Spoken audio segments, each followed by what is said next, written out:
저는 심지어 그런 얘기도 듣긴 했거든요. 뭐 갤러리스트 분한테 막 이 작가가 막 예쁘고 막 이러면 사실 별로. 그러니까 이런 것들까지 들었기 때문에. 오늘은 트레바리 아웃고잉 아트클럽 하는 날. 저는 작년부터 트레바리에서 미술 모임을 운영하는 클럽장 활동을 하고 있거든요. 사실 저는 낯선 사람들 만나는 걸 좀 어려워해서요. 적극적으로 새로운 인간관계를 만들려고 하거나 그러지는 못해요. 트레바리뿐 아니라 다른 플랫폼에서도 몇 차례 제안이 왔었는데 다 거절했었거든요. 너무 감사하지만.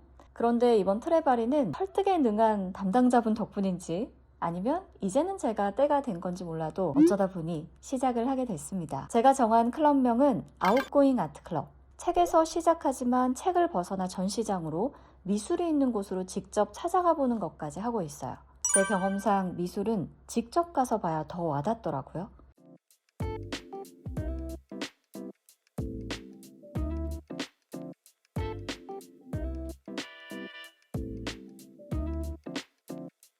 여러분 죄송합니다. 지금 제가 유튜버여서 요거를 좀 남겨야 되겠죠. 오늘도 유튜버의 카메라는 꺼지지 않죠?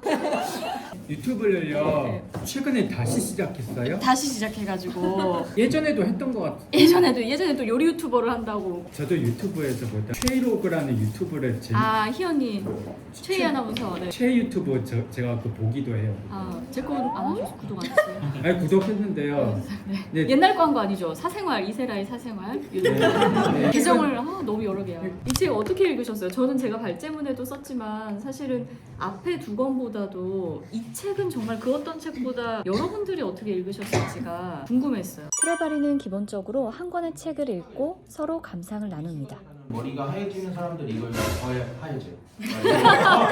이게 제가 봤을 때는 이 책 자체가 예술가가 어떻게 하는 건지, 어떻게 살고 있는지, 그리고 어떤 생각으로 작품을 만들고 있는지에 대한 예술가의 약간 변이 들어가 있는 내용이라서 예술가를 이해할 수 있는 방법이긴 한데 머리가 하얘지는 사람이 읽는다고 해서 딱히 도움이 되지는 않는 것 같아요. 그래서 여기서 말씀하시는 거, 현대 미술에 이제 열려 있는 사람이라고 느끼냐라는 부분은 저도 이제 미술을 많이 본 사람으로서 한 두 가지를 느낀 게 있는데, 저는 그래서 현대 미술은 열려 있는 게 아니라 되게 좁은 문이고 내가 그거를 비집고 들어가면서 뭔가 엿보려고 하는 게 약간 현대 미술이라는 생각이 들어요. 어떤 사람은 독립평가 원대하는데 그런 혼재된 상황을 잘 보여주는 상황이라고 생각해요.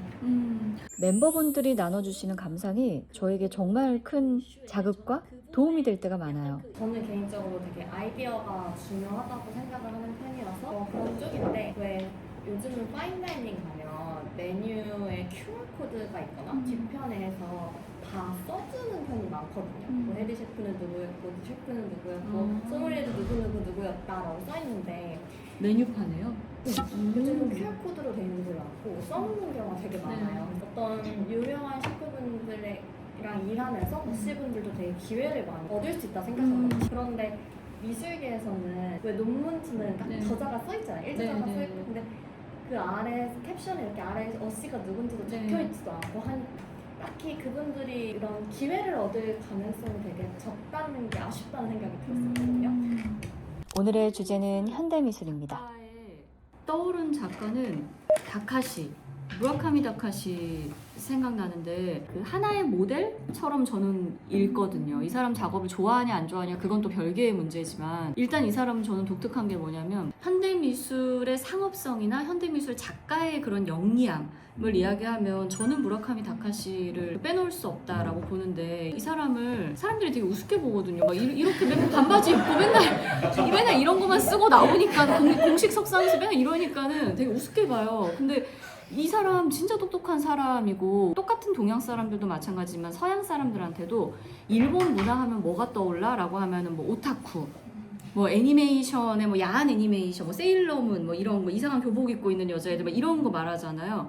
그 이미지를 만든 게 바로 저 무라카미 다카시예요. 저 사람의 저런 미술은 아주 철저히 그 기획하에, 아주 철저한 계산하에 만들어진 거고, 전후 일본 패전국으로서의 일본 히키코모리 문화부터 해가지고 그 모든 것들을 패전의 경험에서 찾는 거예요. 그러니까 일본인들의 내면에는 그 무력감이 자리 잡고 있다라는 거예요.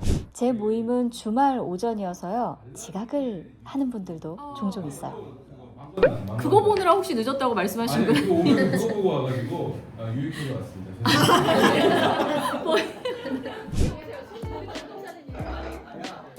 공개 오십시오. 빨리 가야 인사하는 게 앉아요. 근데 여기 이거 맞춰드릴까요? 다 나오고. 그래 이거 다 같이 오세요. 이 모든 게 추억이니까 사진도 남기고요.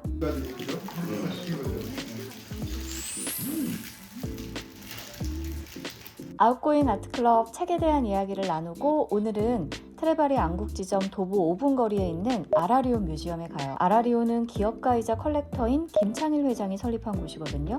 한국에서는 개인 컬렉터가 만든 미술 공간 중 가장 영향력 있는 살인 미술관 중 하나예요. 컬렉션은 주로 현대미술에 집중되어 있고요. 단순한 전시장이라기보다는 이 컬렉터의 취향과 철학이 그대로 반영된 개인 컬렉션 미술관 개념이 강해요. 현재 한국에서는 제주와 서울, 천안에 지점을 두고 있어요. 클럽 멤버분들과 함께 방문한 서울관 아라리오 뮤지엄 인스페이스는 38명 정도 되는 작가의 140여 점 작품을 상시 전시하고 있어요. 보신 분들이 생각보다 작품이 많다고 놀라시더라고요. 여기서 놓쳐서는 안 되는 작가 몇을 소개해드리자면요. 첫째는 권호상 작가. 아라리오는 한국 미술계의 전속 작가 개념이 거의 없을 때부터 젊은 작가들을 발굴해서 재정 지원을 포함해 여러 방면에서 지원을 해왔어요. 그중 하나가 권호상 작가였습니다. 사진과 조각을 결합한 독창적인 작업이 대표적이고요. 아라리오에서는 이렇게 실물 크기의 슈퍼카 작업도 만날 수 있어요. 두 번째는 이동욱 작가. 역시 권호상 작가와 마찬가지로 아라리오가 후원한 작가 중 한 명이거든요. 주로 실리콘이나 레진,